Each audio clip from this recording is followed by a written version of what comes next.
সকালে ঘুম থেকে ওঠার পর ভাবছিলাম যে কি রান্না করব।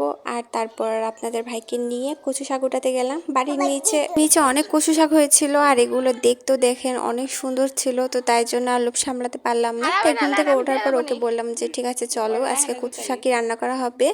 আর যেহেতু আমি সাইডে নামতে পারবো না, আমার যেহেতু ছোট্ট একটা মেয়ে আছে, তো ওকেও সামলাতে হচ্ছে, তো ও আমার সাথে মানে যেয়ে তারপর কচু শাকগুলো ভালো করে উঠিয়ে দিল। আসলে সত্যি কথা বলতে বৃষ্টির দিনে কচু শাক খেতে কার না ভালো লাগে, আর বিশেষ করে কচু শাক যারা পছন্দ করে তারা তো বৃষ্টির দিনে কচু শাক ভর্তা বা আমরা হচ্ছে মাছের মাথা দিয়ে রান্না করি। এক এক অঞ্চলে এক এক রকমের খাবার, এটা কোনো ম্যাটার করে না। আর এদিকে দেখুন আমার রাজকন্যাটা এই কাদার মধ্যে দুষ্টুমি করছে, মানে ওর আব্বু কচু শাক উঠাইতেছে আর ও দুষ্টুমি করছে। তারপর আসার পর কচু শাকগুলো আপনাদের ভাইয়াই কেটে দিল। শাকগুলো আমি কাটতেছিলাম, কিন্তু মাঝখান থেকে আমার মেয়েটা কান্না করছিল, তাই ওকে খাওয়াচ্ছিলাম। তার এদিকে আর অফিস টাইমও হয়ে যাচ্ছিল, এর জন্য ও বলছিল যে ঠিক আছে আমি কেটে দিচ্ছি। তো অল্প একটু পরিমাণ কাটছে, তো আমি তাই বলছিলাম যে একটু ভিডিও ক্লিপ নিয়ে রাখি তোমাকে। ও বলছিল যে ওকে যেন না দেখায়, তো এটা নিয়ে আর কি ওর সাথে একটু মজা করছিলাম। আর এদিকে কচু শাকগুলো রান্নার জন্য চড়িয়ে দিলাম। প্রথমে আমি এটা হচ্ছে রাইস কুকারে দিলাম খুব ভালো করে এটা সিদ্ধ করার জন্য। আপনাদের রান্নার আমার রান্না একরকম হবে তা কিন্তু না, কিন্তু এরকমভাবে আপনারা খেয়ে দেখতে পারেন। আর এই সাইডের দিকে হচ্ছে আমি খিচুড়ি রান্না করব, তো তার জন্য আর কি চাল আর ডাল মিক্স করে নিলাম। এটা খুব ভালো করে মিক্স করে নিব। আমার কাছে এই মটর ডালগুলো খুব ভালো লাগে, জানি না কার কাছে ভালো লাগে। তবে আমি যখনই খিচুড়ি রান্না করি না কেন আমি মটর ডালটা ব্যবহার করি, অনেকে আবার মসুর ডালও ব্যবহার করে। আমার কাছে মানে দুই রকম ডাল থাকলে দুই রকম ডাল দিয়ে আমি রান্না করি। খিচুড়ি রান্না করার জন্য বেস্ট অপশানই হচ্ছে প্রেশার কুকার, যেখানে আপনি সব কিছু মশলা টশলা দিয়ে ডাল পেঁয়াজ সব কিছু দিয়ে আপনি ভালো করে মাখিয়ে তেলটা দিয়ে সুন্দর করে মাখিয়ে দুইটা সিটি দিয়ে দিলে আপনার রেডি হয়ে গেল। আমি সবসময় একটু নরম খিচুড়ি পছন্দ করি, তো তার জন্য আমি সবসময় প্রেশারে 3টা সিটি দিয়ে নিই।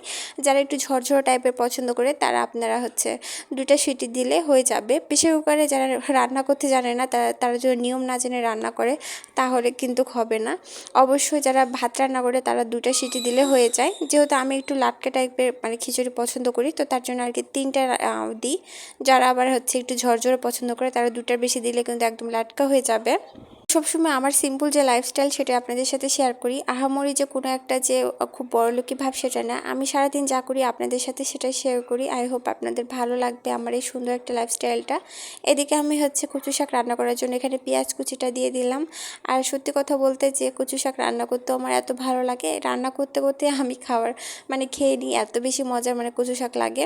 তো আমি এখানে তেল আর পেঁয়াজটা খুব ভালো করে টেনে নেব লাল না হওয়া পর্যন্ত। যারা আমার ফেসবুক পেজ থেকে ভিডিওটি দেখছেন তারা প্লিজ অবশ্যই একটা লাইক আর ফলো করে সাথে থাকবেন। আর যারা ইউটিউব থেকে ভিডিওটি দেখছেন তারা অবশ্যই চ্যানেলটিকে সাবস্ক্রাইব করে সাথে থাকবেন। আশা করা যায় আমার ভিডিও আপনাদের ভালো লাগবে, আর যাদের ভালো লাগবে না তারা প্লিজ স্কিপ করে যাবেন, কিন্তু কেউ বাজে কমেন্ট করবেন না। এদিকে আমি হামনদিস্তাতে হচ্ছে রসুনটাকে থেতে নিচ্ছি। যেহেতু আমি সবসময় মশলা একটু হামনদিস্তাতে বেশি করি, কারণ হচ্ছে সবসময় তো আর ব্লেন্ডার করা যায় না মানে শর্টকাটভাবে। তো এইদিকে আমি হচ্ছে জিরাটাকে দিয়ে ভালো করে ফোড়ন দিয়ে দিলাম। কেউ একটু নর্মালভাবে কচু শাক রান্না করে, কিন্তু আমি একটু মশলা টশলা দিয়ে রান্না করি। সত্যি কথা বলতে আমি আমার যেটা লাইফস্টাইলটা সেটা আপনাদের সাথে শেয়ার করি, আহামরি কোনো কিছুই নেই। আর এখানে আমি পাঙ্গাস মাছের মাথায় দিয়েছি। আমার এটা খুবই একটা পছন্দ খাবার। আমি ছোটো থেকে আমার আম্মু এভাবে করে কচু শাক রান্না করে দেয়, হয় ইলিশ মাছের মাথা না হলে পাঙ্গাস মাছের মাথা। কারণ হচ্ছে পাঙ্গাস মাছের মাথা একটু তেল তেল আছে, তো এভাবে আমাকে ভালো লাগে, তো তার জন্য আর কি ছোটোবেলা থেকে আম্মু রান্না করতো। তো এভাবে করে আমি যখন বৃষ্টি হয় তখন এভাবে করে রান্না করি, আসলে খুব ভালো লাগে গাইস, আপনারা ট্রাই করে দেখতে পারেন।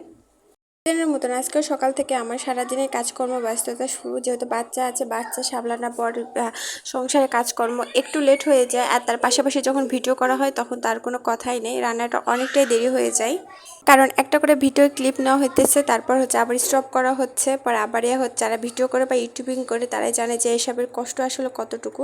তারপর মাছটাকে খুব ভালো করে এটা কষিয়ে নিলাম, 5-10 মিনিটের মতন করে রান্না করে নিতে হবে। কারণ একবার যখন আপনি কচু শাক দিবেন তখন কিন্তু ওটা আপনার খেতে ভালো লাগবে না। তো তার জন্য আর কি সুন্দর করে আমি এটা হচ্ছে কষিয়ে নিলাম। কষিয়ে নেওয়ার পর আপনারা হচ্ছে আমি এখানে দিয়ে দেবো হচ্ছে লেবু পাতা, খুব সুন্দর একটা স্মেল হবে। আর যদি একটু গলা ধরে তো তার জন্য আর কি লেবু পাতা ব্যবহার করলাম। যারা লেবু পাতা আপনি স্মেলটা না নিতে পারবেন তাহলে একটু তেঁতুল বা বাড়িতে যদি আচার থাকে তাহলে আপনারা আচারটা দিয়ে দিবেন, তাহলেই হবে। তারপর এটা খুব ভালো করে নাড়ানি দিতে হবে। আর তারপর এখানে যে আমি কচু শাকটা সেদ্ধ করে রেখেছিলাম সেটা এখানে হচ্ছে দিয়ে দিব। তারপরে এভাবে করে আমি এখানে কচু শাকগুলো দিয়ে দিব। কচু শাকগুলো খুব ভালো করে এটা আমি সেদ্ধ করে নিয়েছি। আর তারপর এটাকে পানিটাকে একটু হালকা করে ঝরে নিতে হবে। তারপরেও কি গাইস জানেন, কচু শাক আপনার যত পানি ঝরান না কেন তারপরে আপনার পানি কিন্তু বের হয়ে যায়। তো এর জন্য কি আমি এখানে অল্প একটু পরিমাণ রান্না করব, খুব একটা বেশি না। আর এটা খুব ভালো করে এটা কষিয়ে রান্না করলে অনেক বেশি মজা গাইস। বৃষ্টির দিনে আপনারা চাইলে এরকমভাবে করে কচু শাক রান্না করে খেয়ে দেখতে পারেন। আই হোপ আপনাদের ভালো লাগবে। যারা আমার চ্যানেলে নতুন তারা অবশ্যই চ্যানেলটিকে সাবস্ক্রাইব করে সাথে থাকবেন। এই তো গাইস দেখুন আমার কচু শাক রান্না রেডি। এভাবে করে আপনারা চাইলে আপনারা রান্না করে খেতে পারেন। সবার রান্না একরকম না, কিন্তু চাইলে আপনারা রান্না করে খেতে পারেন। ধন্যবাদ।